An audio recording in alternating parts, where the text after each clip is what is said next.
नमस्कार, जोहार। 26 सितंबर 1995 रात के 9:15 धनबाद के गजली टाण कोलियरी में अचानक बिजली चली गई। मूसलाधार बारिश के बीच छाया अंधेरा आज तक नहीं छटा। कोयले की काली कमाई, भ्रष्टाचार की काली और अफसरों की काहेली वाली वह रात आज भी 64 घरों में अंधेरा कर देती है। जिन चिरागों को अंतिम सांस के लिए खुला आसमान तक नसीब नहीं हुआ, जमीन के कई मीटर अंदर वे हमेशा के लिए दफन हो गए। 29 साल बाद 26 सितंबर 2024 धनबाद के गजली टाण की उस भयावह रात को याद करके आज भी रोंगटे खड़े हो जाते हैं। अब्दुल वाहिद से लेकर लोधा मांझी के परिजनों के लिए यह तारीख कभी नहीं भूलने वाली ऐसी रात है जो खानों में काम करने वाले किसी भी मजदूर को नसीब न हो। 25 और 26 सितंबर की वो काली रात जिसे 29 साल बाद भी याद करके रूह कांप जाती है। 30 सितंबर 1995 को धनबाद के गजली टाण कोलियरी ने एक बार फिर चास नाला की वो भयावह रात याद दिला दी। नई पीढ़ी तो नई सदी में चंद सालों पहले हुए इस भयानक हादसे के बारे में जानती भी नहीं होगी, लेकिन जिस तरह से कोयले की काली कमाई का सरकारी और गैर सरकारी साठगांठ से खेल हुआ और हो रहा है, एक बार फिर इसी तरह का हादसा कभी भी हो सकता है, इस बात से इनकार नहीं किया जा सकता। गजली टाण में काम करने वाली पुरानी पीढ़ी के लोग आज भी उस भयानक रात को याद कर सिहर जाते हैं, जब गर्मियों में लगभग सूखी रहने वाली कतरी नदी में अचानक इतना पानी आ गया कि आसपास की तमाम खानों में अचानक पानी भर गया। गजली टाण कोयले की खान में यूं तो छोटे बड़े हादसे अक्सर होते रहते थे, लेकिन 1995 में हुए इस हादसे ने जो सवाल खड़े किए, उसके बाद आज तक इसका जवाब नहीं मिल पाया है और ना ही इंसाफ। 26 सितंबर 1995 को शाम 4 बजे से लेकर रात के 12 बजे तक 92 कामगार अपनी हाजिरी पर थे, जिसमें 10 ठेका कर्मचारी थे। रात के 9 बजे 6 टन कोयला निकाला जा चुका था। करीब 9:15 बजे अचानक बिजली चली गई। बूंदाबांदी तो हो ही रही थी, लेकिन रात के 8 बजे से धनबाद में खास तौर से झरिया के इलाके में भयानक बारिश हो रही थी। ऐसी बारिश आज तक लोगों ने नहीं देखी थी। बिजली नहीं होने के कारण मैन वाइंडिंग की गई और 28 व्यक्तियों, जिनमें 10 ठेका कर्मचारी थे, उन्हें बाहर निकाला गया।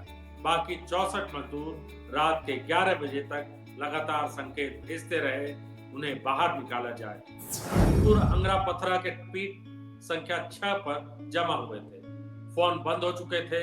अंदर से वाइंडिंग इंजन चलाने के लिए संकेत मिल रहे थे। जमीन के कई मीटर अंदर 64 मजदूरों को पूरी उम्मीद थी कि मदद मिलेगी। इधर कतरी नदी पर निगरानी रखने वाले गार्ड डोमर महतो ने रात के 12 बजे आकर खबर दी कि नदी खतरे के निशान से ऊपर बह रही है।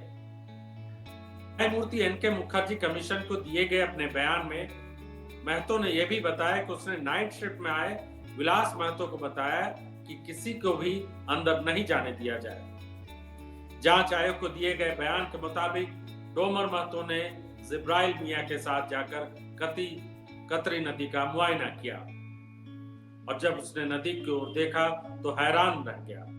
नदी का पानी कभी बढ़ रहा था और कभी घट रहा था। उसने फौरन सुरक्षा अधिकारियों को आगाह किया। रात के 12:45 बजे कतरी नदी का एक तटबंध टूट गया और सारा पानी अचानक गायब होने लगा। जाहिर सी बात है कि यह पानी कोयले की खदानों में दाखिल हो रहा था। इतना ही नहीं, कतरास का राजा तालाब टूट गया, जिसमें करीब 275 करोड़ लीटर पानी था, जो कतरी नदी में जाकर मिल गया। इधर गजली टाण खान के अंदर मजदूर अभी भी मदद की उम्मीद लगाए बैठे थे। डोमर महतो ने सेफ्टी मैनेजर और मैनेजर को खतरे के बारे में बताया। सेफ्टी मैनेजर पीएल वर्मा और मैनेजर नागेंद्र सिंह अंगरा पथरा को पीठ संख्या 7 की ओर दौड़े तो उन्हें पता चला कि अंदर 6 मजदूर अभी भी काम कर रहे हैं। इसके बाद ये लोग उस जगह पहुंचे जहां पर 62 मजदूर फंसे हुए। बिजली नहीं होने के कारण कोई भी काम मुश्किल दिख रहा था क्योंकि अंधेरा था और किसी को कुछ भी दिखाई नहीं दे रहा था। टॉर्च की रोशनी में काम और राहत और बचाव का काम चल रहा था और जो लोग मदद करने के लिए जो तमाम लोग पहुंचे थे, बहुत ज्यादा लोग नहीं थे, सेफ्टी मैनेजर और कुछ लोग थे जो कि उस वक्त पहुंचे, लेकिन बॉयलर खराब होने की वजह से पानी निकालने का काम नहीं शुरू हो सका। कतरी नदी का पानी तेजी से खानों के अंदर घुस रहा था। रात के 1:30 बजे तक कतरी नदी ने अपना रास्ता बदल लिया और गजली टाड़ के साथ साथ आसपास के दूसरों खानों में पानी भरने लगा।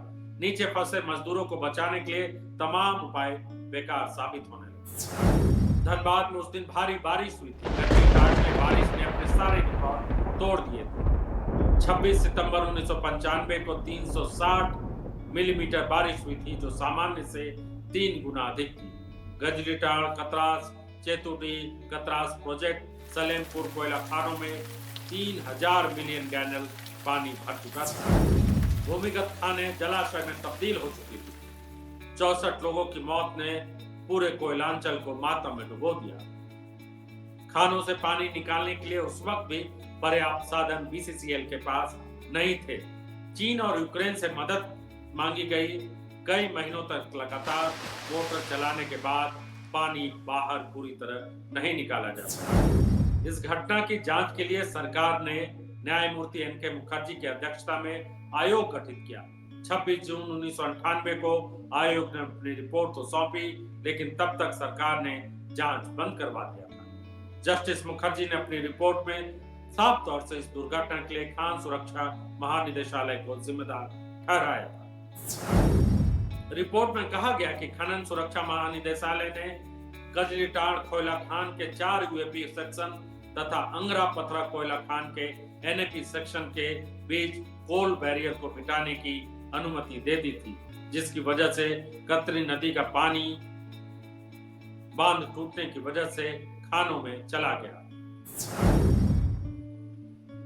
इतना नहीं, तमाम कायदे कानून को ताक में रखते हुए बाढ़ के वक्त पर्याप्त सुरक्षा उपाय नहीं किए गए। साल दर साल लापरवाही का अंजाम गजलीटाड़ हादसा के तौर पर सामने आया। सरकार की रिपोर्ट में इस हादसे के लिए महानिदेशक को भी जिम्मेदार बताया गया था। हालात को देखते जो उस वक्त के महानिदेशक थे वो बंगला छोड़कर भाग गए। 4 मई 1996 को गजलीटाड़ से 5 कंकाल बरामद किए गए, जिनके सिर पर टोपियां लगी हुई थी, जिसके आधार पर मजदूरों की पहचान हुई। हादसे को हुए लगभग 30 साल हो चुके हैं, लेकिन आज भी धनबाद के लोग उस रात को नहीं भूलते हैं जब बारिश ने 62 लोगों को मौत की नींद उस जगह पर सुला दी जहां से वो कभी भी नहीं निकल पाए।